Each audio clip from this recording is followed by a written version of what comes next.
نماز باجماعت، تلاوت قرآن اور دلائل الخیرات کے ورد میں بڑے باقاعدہ تھے۔ اشارہ غیبی سے حضرت محدث دکن عبداللہ شاہ صاحب قبلہ علیہ الرحمۃ والرضوان سے بیعت بھی فرمائی۔ حضرت محدث دکن کو حضرت حکیم محمد حسین رحمۃ اللہ علیہ فرماتے ہیں کہ مجھے خواب میں یہ اشارہ ہوا ہے کہ آپ بیمار ہیں اور آپ کو دوا دی جائے۔ تو حضرت محدث دکن فرماتے ہیں کہ مجھے بھی خواب میں یہ اشارہ ہوا ہے کہ میں آپ سے اپنے اس مرض کا علاج کرواؤں۔ جو کوئی عیادت کے لیے حاضر ہوتا، اہل خانہ کو تاکیدی حکم تھا کہ چائے وغیرہ سے لازماً ان کی تواضع کی جائے۔ اگر کوئی عرض کرتا کہ یہ چیز باعث تکلیف ہے تو اہل خانہ فرماتے کہ اگر ہم تواضع نہ کریں تو حضرت ہم سے ناراض ہو جاتے ہیں۔ رمضان المبارک میں آپ کا یہ معمول تھا کہ عشرہ اولیٰ میں قرآن پاک کی سماعت فرماتے اور اس کے بعد نہ صرف شہر بلکہ اضلاع میں اپنے خرچے سے جامعہ نظامیہ کے لیے فنڈ کی وصولی کے لیے سفر فرماتے۔ متصل مسجد یاسین سید علی چبوترہ حیدرآباد میں آپ کی تدفین عمل میں آتی ہے۔ محترم و مکرم ناظرین اکرام، السلام علیکم ورحمۃ اللہ وبرکاتہ۔ علماء نظامیہ آرگنائزیشن، اکابر جامعہ اور شیوخ جامعہ، بالخصوص شیخ الحدیث جامعہ نظامیہ کے منصب پر فائز شیوخ کا تذکرہ کرنے کے لیے جمع ہوئے ہیں، اور آج میں شیخ الحدیث دوم حضرت مولانا حکیم محمد حسین نقشبندی قادری رحمۃ اللہ علیہ کا تذکرہ کرنے کا شرف حاصل کر رہا ہوں۔ شیخ الحدیث جامع المعقول والمنقول، متبحر عالم، شیخ الحدیث متبحر عالم زماں، طبیب حاذق، عظیم خطیب، امیر الجامعات النظامیہ، استاد الاساتذہ مولانا حکیم محمد حسین رحمۃ اللہ علیہ۔ آپ 1312 ہجری کو تعلقہ وقار آباد کے ایک قریہ کنگارم میں آپ کی ولادت ہوتی ہے۔ والد بزرگوار علیہ الرحمہ نے 8 سال کی عمر میں جامعہ نظامیہ میں آپ کو داخل فرمایا۔ اس عظیم جامعہ میں آپ نے ابتدائی اور ثانوی اور فوقانی اور جامعی تعلیم حاصل فرما کر فضیلت اور کامل کی فن حدیث میں سند حاصل فرمائی اور کامل الحدیث کے ذریعے اپنی درس نظامی کی تکمیل فرمائی۔ اس کے بعد پنجاب یونیورسٹی سے مولوی فاضل کا امتحان امتیازی درجے سے کامیاب فرمایا۔ ان علوم متداولہ کی تکمیل کے بعد فن طب کی طرف توجہ فرمائی اور شہر کے معروف طبیب مولانا حکیم منصور علی خان اور مولانا حکیم ابو الفدا محمود احمد رحمہم اللہ سے نظری اور عملی طبابت میں کامل مہارت حاصل فرمائی۔ مولانا بڑے نباز تھے اور اللہ تبارک و تعالیٰ نے آپ کے ہاتھ میں شفا رکھی تھی۔ نہ صرف شہر بلکہ اضلاع اور بیرون ہند سے بے شمار بیمار آپ کی خدمت میں رجوع ہو کر شفا یاب ہوتے تھے۔ صلہ رحمی کا یہ حال تھا کہ پڑوسیوں، طلباء اور اہل علم سے دواؤں پر اجرت نہیں لیا کرتے۔ طلباء نظامیہ کی ہر سال کئی مرتبہ خصوصاً عیدین کے موقع پر دعوت طعام سے شفقت فرماتے اور جود و سخا کا یہ حال تھا کہ کسی سائل کو خالی ہاتھ واپس نہ فرماتے۔ ثانی ابو حنیفہ حضرت مولانا ابو الوفا افغانی علیہ الرحمہ فرمایا کرتے تھے کہ جامعہ نظامیہ نے 2 سخی پیدا کیے ہیں، ایک حضرت مولانا مفتی محمد رحیم الدین رحمۃ اللہ علیہ اور دوسرے حضرت مولانا حکیم محمد حسین رحمۃ اللہ علیہ۔ جامعہ نظامیہ کے دارالاقامہ کے طلباء کا مفت علاج آپ فرمایا کرتے تھے، اور مولانا حکیم محمد حسین رحمۃ اللہ علیہ تدریس، حسن معاشرت، حسن معاملت میں اپنی مثال آپ تھے۔ نماز با جماعت، تلاوت قرآن اور دلائل الخیرات کے ورد میں بڑے باقاعدہ تھے۔ اشارہ غیبی سے حضرت محدث دکن عبداللہ شاہ صاحب قبلہ علیہ الرحمت والرضوان سے بیعت بھی فرمائی۔ ایک واقعہ، حضرت کی بڑی صاحبزادی جو حضرت رئیس المفسرین حضرت علامہ مولانا سید شاہ طاہر رضوی علیہ الرحمت والرضوان صدر الشیوخ جامعہ نظامیہ کی اہلیہ محترمہ ہیں۔ چونکہ حکیم محمد حسین رحمۃ اللہ علیہ حضرت صدر الشیوخ کے خسر محترم بھی ہوتے ہیں، تو چونکہ حضرت صدر الشیوخ کے نکاح میں حضرت حکیم محمد حسین رحمۃ اللہ علیہ کی بڑی صاحبزادی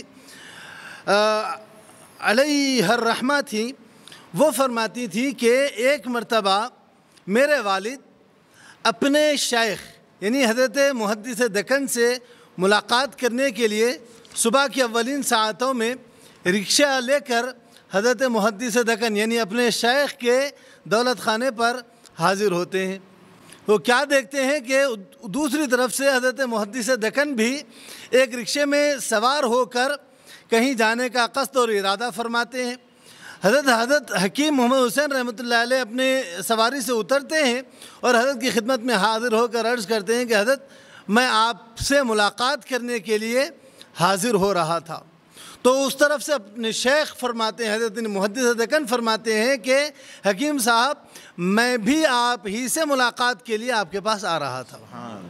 آپ اندازہ کریں کہ کیا رشتہ تھا، کیا معاملہ تھا، کیا اخلاق تھے شیخ اور مرید کے، کہ شیخ اپنے مرید کو خوب طلب نہیں فرماتے بلکہ خود شیخ اپنے مرید کے پاس حاضر ہونے کی فکر میں نکلنے کی کوشش کرتے ہیں۔ کیسے اخلاق ہمارے اکابر کے رہے ہیں۔ تو بہرحال حضرت محدث دکن کو حضرت حکیم محمد حسین رحمۃ اللہ علیہ فرماتے ہیں کہ مجھے خواب میں یہ اشارہ ہوا ہے کہ آپ بیمار ہیں اور آپ کو دوا دی جائے۔ تو حضرت محدث دکن فرماتے ہیں کہ مجھے بھی خواب میں یہ اشارہ ہوا ہے کہ میں آپ سے اپنے اس مرض کا علاج کرواؤں۔ آپ کی صاحبزادی محترمہ اس واقعے کو بیان فرماتی ہیں۔ بہرحال عمر کے آخری حصے میں طویل علالت کا سلسلہ رہا۔ جو کوئی عیادت کے لیے حاضر ہوتا، اہل خانہ کو تاکیدی حکم تھا کہ چائے وغیرہ سے لازماً ان کی تواضع کی جائے۔ اگر کوئی عرض کرتا کہ یہ چیز باعث تکلیف ہے تو اہل خانہ فرماتے کہ اگر ہم تواضع نہ کریں تو حضرت ہم سے ناراض ہو جاتے ہیں۔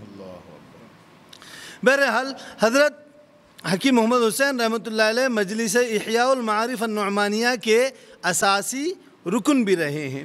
جامعہ نظامیہ کی زندگی بھر قدم قلم اور دام در میں بھرپور خدمات آپ نے انجام دی، اور اس کے علاوہ آپ 3 سال امیر جامعہ کی حیثیت سے بھی آپ سربراہی فرماتے رہے اور دوران امارت تدریس کا کام برابر انجام دیتے رہے۔ بہرحال حضرت کی زندگی ایک مثالی زندگی تھی۔ رمضان المبارک میں آپ کا یہ معمول تھا کہ عشرہ اولیٰ میں قرآن پاک کی سماعت فرماتے اور اس کے بعد نہ صرف شہر بلکہ اضلاع میں اپنے خرچے سے جامعہ نظامیہ کے لیے فنڈ کی وصولی کے لیے سفر فرماتے اور ایک طالب علم کو اپنے خرچے پر ہمراہ سفر رکھتے۔